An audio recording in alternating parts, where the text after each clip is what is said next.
हल्का बादली के गांव कासनी में विधायक कुलदीप वत्स का भव्य स्वागत किया गया।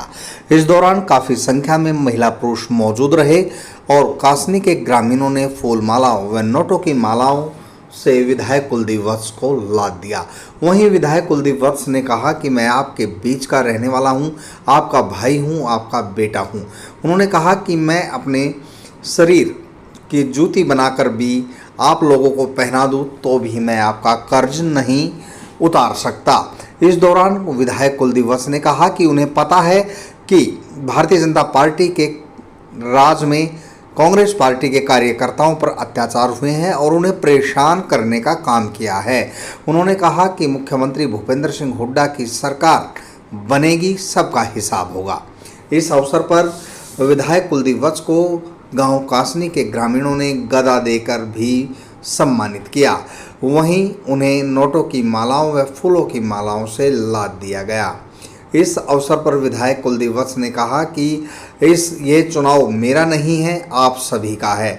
गौरतलब है कि विधायक कुलदीप वत्स ने दिव्यांग जनों को भी फूल माला पहनाकर उन्हें सम्मानित किया और दिव्यांग जनों का आदर मान सम्मान किया और उन्होंने कहा कि दिव्यांग भी मेरे भाई हैं, मेरे अपने हैं।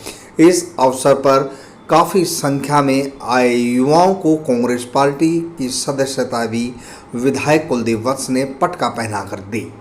वहीं विधायक कुलदीप वत्स के नारे चारों तरफ लगे और 36 बिरादरी के लोगों ने विधायक कुलदीप वत्स का भव्य स्वागत किया। गौरतलब है कि मूसलाधार बारिश के दौरान भी लोग टस से मस नहीं हुए और विधायक कुलदीप वत्स का भाषण सुनते रहे। विधायक कुलदीप वत्स ने भाजपा पर कटाक्ष करते हुए कहा कि भारतीय जनता पार्टी का कुशासन अब खत्म हो गया है, मुख्यमंत्री भूपेंद्र सिंह हुड्डा की सरकार बनेगी और सुशासन आएगा। इस दौरान काफ़ी संख्या में महिला शक्ति पहुंची। उन्होंने बुजुर्ग महिलाओं के पैर छूकर आशीर्वाद भी लिया। आपके लोकप्रिय विधायक और कांग्रेस पार्टी के प्रत्याशी हल्का बादली आदरणीय श्री कुलदीप वत्स यहाँ पहुंचने पर उनका बार बार अभिनंदन करते हैं, आभार प्रकट करते हैं। मैं निवेदन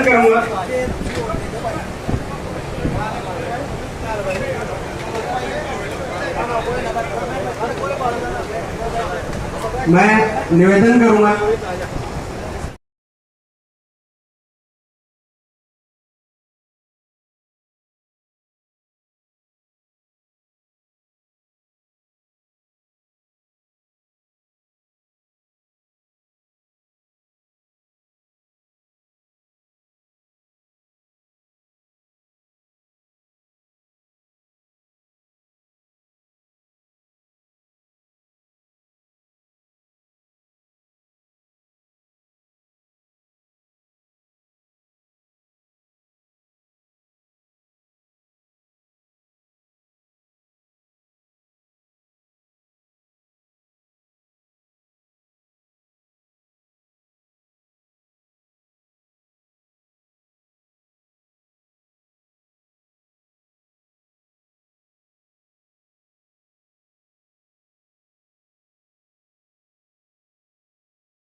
चिन्नू जी का बहुत बहुत धन्यवाद, तरुण का बहुत बहुत धन्यवाद, सोनटी जी का बहुत बहुत धन्यवाद, लक्की का बहुत बहुत धन्यवाद, इंद्रजीत जी का बहुत बहुत धन्यवाद, दिनेश जी का बहुत बहुत धन्यवाद, मोक्ष और ये जीत का प्रतीक है सचिन जी का बहुत बहुत धन्यवाद।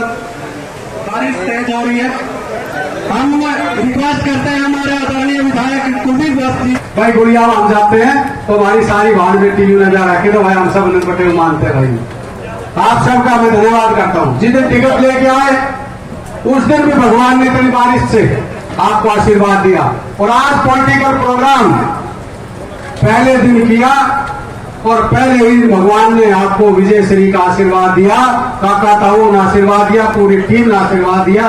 तो ये आपका मैं बार-बार धन्यवाद करता हूँ। आज नौजवान साथियों, ये किसी की कटाक्ष कर उसका बात नहीं, पर आप सारे पढ़े लिखे और नौजवान हो। आज आप सबने पता है 10 साल पहले चौधरी भूपेंद्र सिंह हुड्डा जी का राज बनाया था आपने, और उससे पहले चाहे कांग्रेस का राज रहा हो, चाहे चौटाला साहब का राज रहा हो, चाहे किसी और दलों का राज रहा हो, किसी ने भी कभी अपने इलाके में विकास कार्य नहीं कराए हो तो बताओ। पर जब आपका राज आया, आपने संघर्ष किया, चौधरी भूपेंद्र सिंह हुड्डा, भाई दीपेंद्र सिंह आपने सांसद बनाया, जब आपका मुख्यमंत्री बना था तो अपने इलाके में चाहे विकास की बात थी, चाहे रोजगार की बात थी, चाहे सम्मान की बात थी। आप बताओ अपने इलाके में हुआ या नहीं हुआ? मैं आपसे पूछना चाहता हूँ, बताओ भाई, आप पूछना चाहता हूँ। और जो 10 साल जो एक खट्टर साहब जो एक अहंकार के घोड़े पर सवार था, जिन्होंने पूरे हरियाणा के नाश करने का काम किया, जिन्होंने हर तरीके से, चाहे युवाओं के रोजगार की बात थी, चाहे किसान की बात थी, चाहे महिला खिलाड़ियों की बात थी, चाहे सेना की बात थी, चाहे यूथ की बात थी, चाहे कर्मचारियों की बात थी।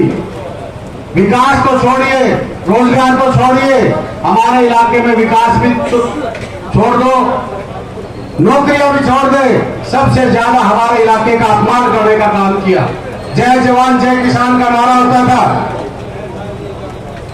कहते थे जय जवान जय किसान। जवाहरलाल शास्त्री जी ने नारा दिया था, भाई जो किसान इस देश को पालता है। आज किसान की हालत आपने पता है, किसान 1.25 साल तक, भाई किसान 1.25 साल तक अपने मांगों के लिए बॉर्डर के ऊपर लड़ता रहा। कभी उसको गोलियां मारी जा रही, कभी लाठियां बरसाई गई, कभी पानी की बौछार और ठंड के मौसम में रबड़ की गोलियां। उसके साथ साथ किसान को कभी खालिस्तानी कह रहे हैं, किसान को कभी पाकिस्तानी कह रहे हैं, कभी उग्रवादी कह रहे हैं। ये किसान का सम्मान इन लोगों ने दिया, बीजेपी के लोगों ने दिया या नहीं दिया? आप बताओ। हमारे खिलाड़ियों की बात थी, हमारी बहन बेटियों को, यहाँ का मंत्री था जो संदीप सिंह मंत्री था, हमारी बहन बेटी कोच थी। फतेहपुर गांव और मेरा गांव और कासनी गांव अलग नहीं है। जब एक शब्द आज पॉलिटिकल बात करते हैं, हेलीकॉप्टर को तो उतार देते थे, वहां पे परिवार को बुला के दबाव देने की कोशिश की। उस बेटी के साथ इतना दुष्चार हुआ, धमकियां दी, जान से मारने की धमकियां दी। और जो लोग आज तरह तरह की बात करते हो, मैं आपका अपना हूं, आपका थाना हूं, तो ये हूं, फलाना हूं, मैं पूछना चाहता हूं आपसे, काका था वो, क्या वो बेटी किसकी थी? हमारी बेटी थी या नहीं थी? उसके बारे में एक शब्द किसी बीजेपी के नेता ने कहा? जब हमारी बहन जंतर मंतर पे, हमारे पहलवान दिनेश फोगाट, साक्षी मलिक, सारी हमारी बेटियां वहां पे बैठी थी। कैसे आपने देखा होगा, रात के 12 बजे हमारी बहन बेटियों को रोड पे घसीटा जा रहा था, उनके कट्टी पे जूते रख के उनको रोका जा रहा था, उनका शोषण हो रहा था। पर किसी बीजेपी के नेता ने उन बेटियों के लिए, उन खिलाड़ियों के लिए एक शब्द नहीं कहा। हर तरीके से हमारा अपमान करने का काम इस बीजेपी की सोच सरकार ने किया।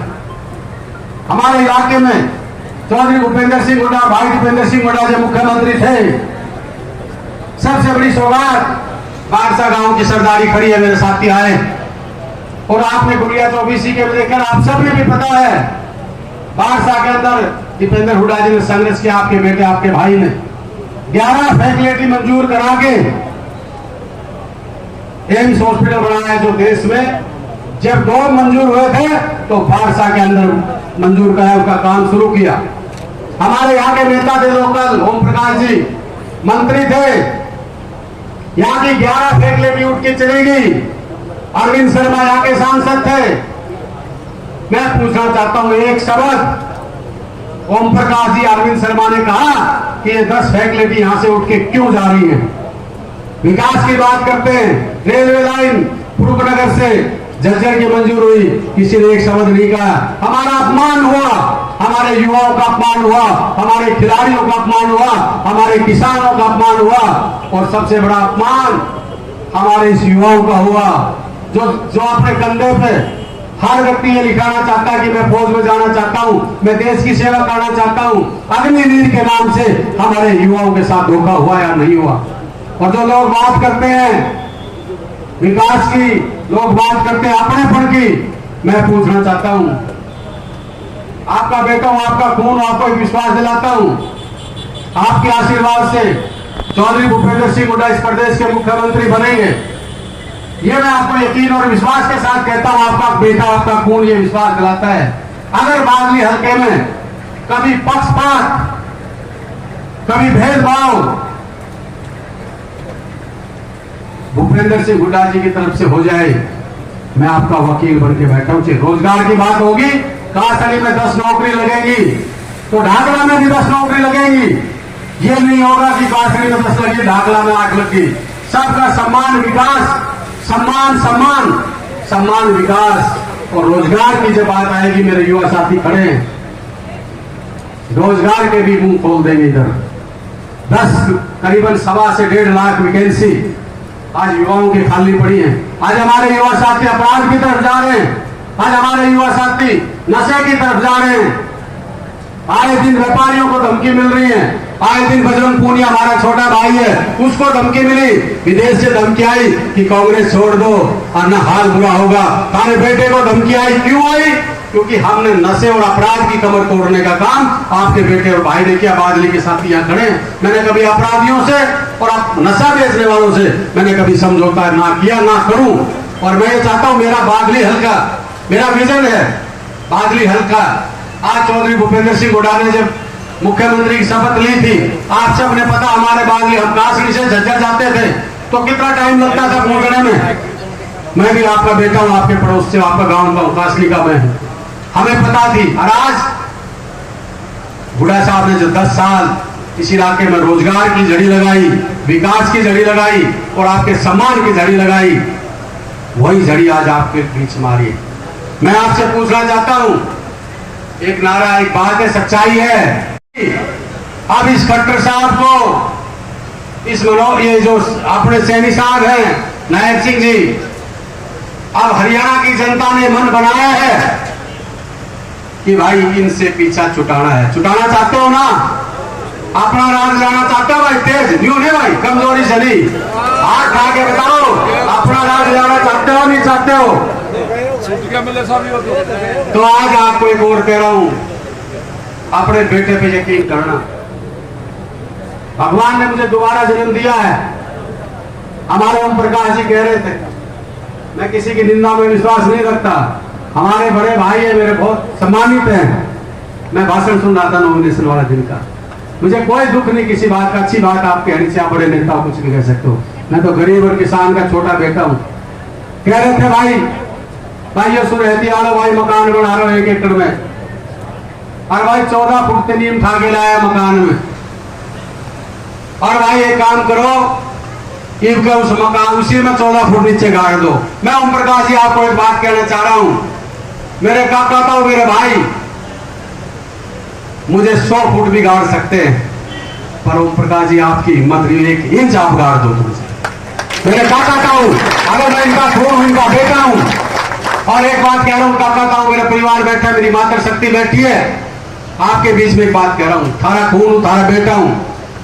2019 में आपने एमएलए बनाया, आप बने हो, मैं नहीं बना हूं। मेरी कोई ताकत नहीं, कोई शक्ति नहीं, मेरी ताकत, मेरी शक्ति मेरे काका का हो, मेरे परिवार हो।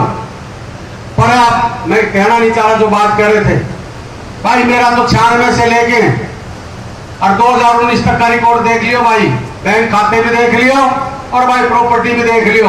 और एक चीज जरूर कह रहा हूं आपके बीच के माध्यम से, भाई 2014 से पहले ओम प्रकाश जी अपना सब कुछ चेक करा ले और 2019 तक का करा ले, 2024 तक का करा ले। हमारे में कभी लगी जिंदगी में थारा बेटा थारा खून हूं, एक व्यक्ति ये कह देगा थारे बेटे थारे भाई ने कभी किसी के 5 पैसे खाए होंगे, तो मैं आपको कहता हूं आपका जूता मेरा सिर होगा। और आपको विश्वास दिलाता हूं आपके हक और हकूक की लड़ाई को रोड से लेकर विधानसभा तक मैंने लड़ा है। मेरी जितनी औकात थी, जितनी मेरी ग्रांट मिली, मैंने ईमानदारी से कहते हैं भाई 5 करोड़ रुपए साल के मिला करते एमएलए को, बुल्दी वत्स के खाते में कभी नहीं आए, सरपंच साहब भी बैठे। ये ग्रांट आती है अफसरों के पास, सरपंचों के पास, हमारा कोई वास्ता नहीं होता। और आपको विश्वास दिलाता हूं मैं अपने बाबा नीमनाथ को और बाबा हरदास को साक्षी मान के कहता हूं, जीवन में अगर कोई एक सरपंच, एक ठेकेदार, एक आदमी, मैं किसी के साथ जो चला आपने सबने पता है, जीवन में एक व्यक्ति आपके पास आके आपके बेटे के बारे में कह देगा थारे बेटे थारे भाई ने किसी के 5 पैसे लिए हैं या भाई यहाँ इनरोलमेंट है किसी मामले में, तो भाई भगवान बाबा नीमनाथ बाबा हरदास को उस दिन मौत दे देना, वो दिन मत देना। ये कह रहा हूं अपने करदाताओं की ईमानदारी से, मेहनत से मांग की खा लूंगा, लेके दे दूंगा, आपको विश्वास दिलाता हूं। पर चोरी, ठगा बग्गी और भ्रष्टाचार तेरा भाई थारा बेटा जिंदगी में नजदीक ला दे तो भाई मेरे कान पकड़ लेना। हाँ भाई धंधे बिजनेस सब करते हैं भाई, पर भाई बिजनेस भी कोई यूं नहीं भाई हम कोई 2 नंबर के करें, अपने काम धंधे भाई कौन है बताओ भाई, भूकंप भाई काम पैसे से चलेगा, बिजनेस से चलेगा कि नहीं चलेगा भाई, ठगा बगी से नहीं चलता किसी का भाई, काम करना पड़ता है, मेहनत करनी पड़ती है। आपको पता है आप मेरे घर के हो, मेरे पिताजी की डेथ हुई जब मैं 6 साल का था, और मेरे गांव के भी यहाँ खड़े, मेरा गांव कासनी भी मेरा गांव है, ढाकला भी सारा मेरा बादली 102 गांव मेरे हैं। पर गांव में यूं पूछ लो भाई, मेरी माँ की ईमानदारी की वजह से आज मैं यहाँ खड़ा हूँ। पूछ लो भाई जाके गांव में कि मेरे पिताजी की डेथ हुई कि मेरी माँ ने एक ईमानदारी की मिसाल दी थी या नहीं दी थी, और उस टाइम आज से 45 साल पहले उस पैसे की वैल्यू थी। गांव में पूछो, मेरी माँ ने और मेरे इलाके ने, मेरी बादली हल्के के संस्कार मेरे अंदर कूट कूट भरे, सारे सम्मान को बढ़ाने का काम करूंगा, कहीं मिटाने का काम नहीं करूंगा। आपको ये मैं आपका बेटा आपको विश्वास दिलाता है। और रही बात ये भाई, सरपंच साहब भी गांव के खड़े, एक सरपंच साहब भी खड़े हैं, और इलाके के बादली हल्के के लोग भी खड़े हैं। ना विकास में कमी आएगी, ना सम्मान में कमी आएगी, ना रोजगार में कमी आएगी, ये मैं आपको विश्वास दिलाता हूँ। और आपका हूँ भाई, वो एक बात है मेरा, हर बार एक स्लोगन, थारा हूँ थारा रहूंगा, जीऊंगा मरूंगा, जब तक थारा हूँ थारा रहूंगा। और बादली हल्के की जनता को और मेरे साथियों को अपनी चमड़े की जूती बना के आप लोगों को पढ़ा दूं, जब भी मैं एहसान भूल नहीं सकता आपको। मेरा कोई इतना एहसान है, एहसान फरोमर्श नहीं हूं। और भाई वो काम भी अपने पास नहीं होगा कि भाई मैंने सारी चीज याद है मेरे काका का, वो जो हमने संकट झेले, मुझे ये भी पता है बिजली के नाम से छापे डले, मुझे ये भी पता है गाड़ियों के चलान, मुझे सब पता है। अब थारे 5 तारीख ने आप हाथ जोड़ के लिए एक रिक्वेस्ट कर रहे हैं, 8 बजे तक आप हमारे पे आशीर्वाद दे दो। 9 तारीख के बाद थारा राज बनेगा, चौधरी भूपेंद्र सिंह हुड्डा इस प्रदेश के मुख्यमंत्री बनेंगे, और 5वीं तारीख बादली हल्के का प्रत्येक व्यक्ति मुख्यमंत्री बनेगा। कोई अफसर आपको परेशान कर रहा है, मुझे पता है। 10 साल हमारे लोगों को कितना परेशान किया है, मुझे पता है। हमारे इलाके में क्या क्या हुआ है, चिंता करने की जरूरत नहीं है। ये भगवान ने फिर बारिश कर दी है, भगवान फिर सुन रहा है। ये विश्वास रखना, जो जो तकलीफ आपके हुई उनका एक एक चीज का तसल्ली से हिसाब लिया जाएगा। आप सबका मैं धन्यवाद करता हूँ। हमारे साथी